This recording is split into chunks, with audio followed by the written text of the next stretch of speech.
کیونکہ میں نے تمہیں دیکھ کے تو اندازہ لگا لیا کہ آگے کیا کیا ضرورت پڑے گی۔ چونکہ زندگی کا دار و مدار آخرت پر ہے اور بادشاہی کا انجام بھی اس دنیا سے خالی ہاتھ جانا ہے، تو درویشی بادشاہی سے بہتر ہوئی۔ پہاڑ پر رہنے والے درویش نے عہد کیا تھا کہ وہ کوئی پہاڑی میوہ توڑ کر نہیں کھائے گا۔ مولانا روم اس درویش کا قصہ بہت حکمت سے بیان فرماتے ہیں، اور اس میں بڑی حکمت کی بات ہے۔ صرف نیچے گرے ہوئے ہی کھائے گا درویش نے اپنے آپ کو وعدہ کر لیا۔ ایک زمانے تک وہ اپنے اس عہد پر قائم رہا، لیکن اللہ کی طرف سے آزمائش کا وقت آ پہنچا۔ اس لیے عہد کرتے وقت ہمیشہ انشاءاللہ کہہ لیا کرو تاکہ آزمائش سے بچے رہو۔ اللہ نے فرمایا، میں دل میں خواہش پیدا کر کے تمہیں آزماتا ہوں۔ پرندہ جال کو دیکھتا ہے لیکن پھر بھی جانتے بوجھتے لالچ میں جال میں پھنس جاتا ہے۔ قضائے خدا بندی پوشیدہ ہے اور صرف اس کا اثر ہی ہمیں اس سے واقف کراتا ہے۔ اسی طرح عشق کا معاملہ ہے۔ ایک امیر زادہ ایک معشوقہ کے عشق میں مبتلا ہو گیا اور اس کے لیے اپنی ساری جائیداد کو تباہ کر دیا۔ خاندان میں اور باہر ہر جگہ ذلیل ہو گیا، لیکن پھر بھی معشوقہ کے حصول کے لیے ہر خاص و عام سے دعا کا طالب ہوتا تھا۔ اس کے ہاتھوں میں یا پاؤں میں کوئی بیڑیاں نظر نہیں آتی تھی۔ اس چھپے ہوئے بند کو حضور صلی اللہ علیہ وآلہ وسلم اور اولیاء دیکھ سکتے ہیں۔ ابو لہب کی بیوی کی گردن کی رسی حضور صلی اللہ علیہ وآلہ وسلم کو نظر آ رہی تھی۔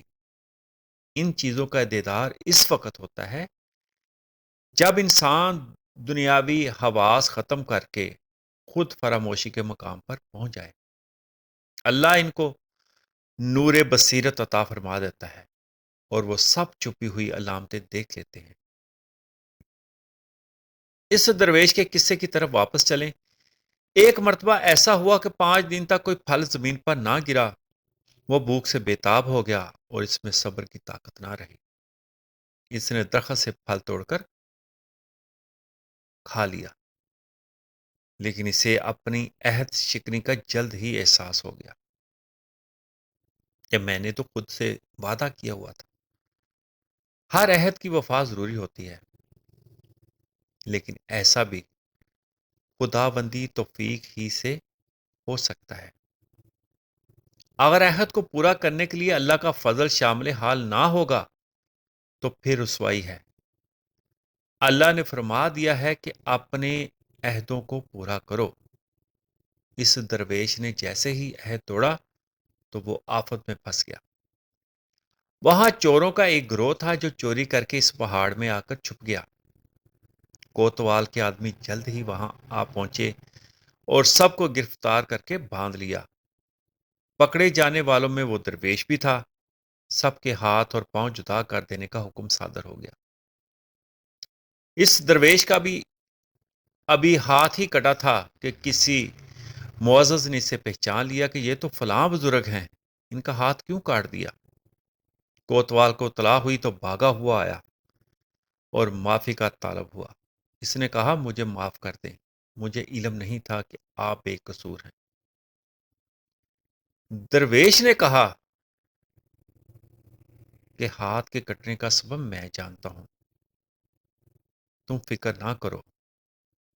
مجھے پتا ہے کہ میں نے اللہ سے جو عہد کیا تھا میں نے اسے روگردانی کی ہے، اس لیے تم فکر نہ کرو۔ یہ میرا نصیبہ تھا۔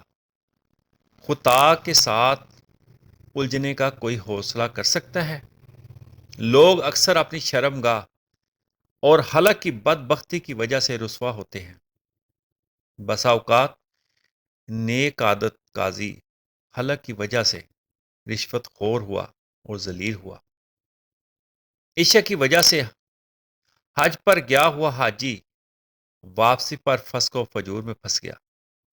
اس لیے باجدید بستامی نے اپنے اندر نماز میں سستی دیکھی تو اپنے آپ پر 1 سال تک پانی نہ پینے کی پابندی لگا دی۔ دین کی خاطر انہوں نے یہ ادنا سی بات کی جس کی وجہ سے اللہ نے ان پر ایسا فضل کیا کہ انہیں قطب العارفین کا درجہ دے دیا۔ جب حلق کی وجہ سے ان بزرگوں کا ہاتھ کٹ گیا تو انہوں نے بھی شکوہ نہ کیا۔ ایسے محبوب لوگوں کے لیے ایک دروازہ بند ہوتا ہے تو 10 کھول دیے جاتے ہیں۔ لوگوں میں ان کا نام ٹنٹا شیخ مشہور ہو گیا، ویسے ان کا اصل نام ابو الخیر تناتی تھا۔ تنہائی میں ایک شخص نے انہیں دیکھا کہ وہ دونوں ہاتھوں سے اپنی جولی بنا رہا ہے۔ انہوں نے کہا، اے میری جان کہ دشمن تو کہاں منہ اٹھائے میری جھونپڑی میں گھس آیا۔ اب جب تک میں مر نہ جاؤں یہ راز پوشیدہ رکھنا۔ لیکن اس بات کا ہر جگہ چرچا ہو گیا۔ انہوں نے عرض کیا، یا الہی تو ہی حکمتوں کو جانتا ہے، میں نے اس بات کو ہزار چھپانا چاہا لیکن تو نے ظاہر کر دیا۔ اللہ نے ان کو الہام میں فرمایا کہ ہم نے یہ پسند نہ کیا کہ ہمارے بندے تم سے یہ گمان رکھیں کہ تم چور ہو۔ ضرورت کے وقت کٹا ہوا ہاتھ درست کرنا تمہاری تسلی کے لیے نہیں ہے، تمہیں تو پہلے ہی ہماری ذات سے تسلی اور اطمینان ہے۔ ایسا اس لیے کیا گیا کہ تم اس مقام سے آگے بڑھ گئے ہو کہ جسمانی ہاتھ پاؤں کو اصلی سمجھو اور ان کے فنا ہونے سے ڈرو۔ اب تم جسم کی محبت میں نہیں رہے، اس لیے یہ ضروری تھا۔ فرعون نے جادوگروں کے ہاتھ پاؤں کاٹنے کی دھمکی دی، لیکن وہ حضرت موسیٰ پر ایمان لے آئے کیونکہ ان کا دل ایمان سے منور ہو چکا تھا اور جسم کی زندگی کو عارضی سمجھتے تھے۔ وہ سمجھ چکے تھے کہ جسم کی اصل حقیقت تو روح ہے، اس لیے وہ عارضی وجود کے فنا ہونے کے وہم سے بے خوف ہو گئے تھے۔ عالم خواب میں ہم اگر اپنے جسم کے ٹکڑے ہوتے ہوئے دیکھیں تو اس سے جسم کو کوئی ضرر نہیں پہنچتا۔ اس طرح جسم عنصری کے ٹکڑے ہو جانے سے اصل جسم کو کوئی نقصان نہیں ہوتا۔ حضور صلی اللہ علیہ وآلہ وسلم نے ایک شخص کے اس سوال پر کہ دنیا کیا ہے فرمایا، سونے والے کا خواب ہے۔ پھر اس نے پوچھا، دنیا اور آخرت میں کتنا فاصلہ ہے؟ آپ صلی اللہ علیہ وآلہ وسلم نے فرمایا، پلک جھپکنے کا۔ اور حضور صلی اللہ علیہ وسلم نے فرمایا کہ لوگ نیند میں جب مریں گے تو بیدار ہو جائیں گے۔ عالم دنیا اور اس کے موجودات سب وجود باریک کے سایہ ہیں۔ انسان حالت خواب میں دیکھتا ہے کہ وہ بیدار تھا اور اب سویا ہے، تو جس طرح خواب میں خواب کو دیکھتا ہے اسی طرح اس عالم کی بیداری اور خواب کو سمجھو۔ خدا اس جسم کا بنانے والا ہے، اگر وہ اس جسم کو فنا کرتا ہے تو جب چاہتا ہے پھر بنا دیتا ہے۔ اس لیے جن کو چشم بصیرت حاصل ہوتی ہے وہ دنیا کے خطرات سے نہیں ڈرتے۔ مولانا روم خچر اور اونٹ کی مثال دے کر فرماتے ہیں، خچر نے اونٹ سے کہا کہ سفر میں اونچے نیچے راستوں پر میں منہ کے بل گر جاتا ہوں، لیکن تم آسانی سے گزر جاتے ہو اور نہیں گرتے، اس کی کیا وجہ ہے؟ اس نے جواب دیا کہ میں پیش بینی سے کام لیتا ہوں اور گردن ابار کر دور تک دیکھ لیتا ہوں۔ تیری نظر بالکل تھوڑے فاصلے پر ہوتی ہے، انجام پر نہیں۔ اہل اللہ اور عوام کی مثال اونٹ اور خچر کی سی ہے۔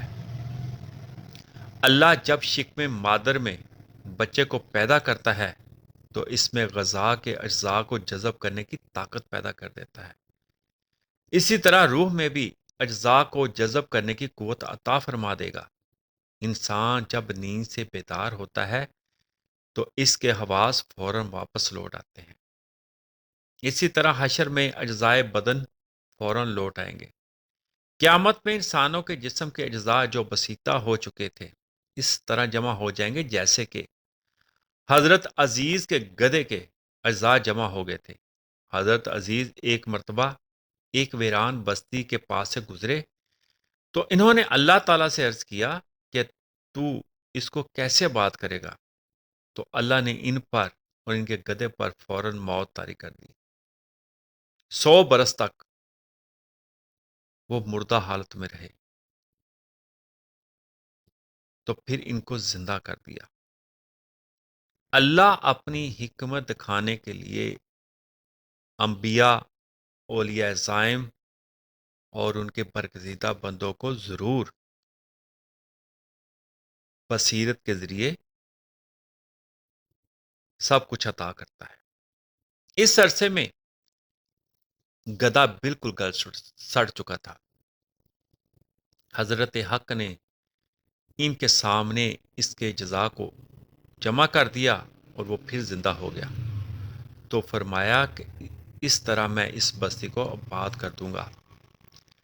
حضرت حق کا انسانوں کا سا ہاتھ نہیں ہے۔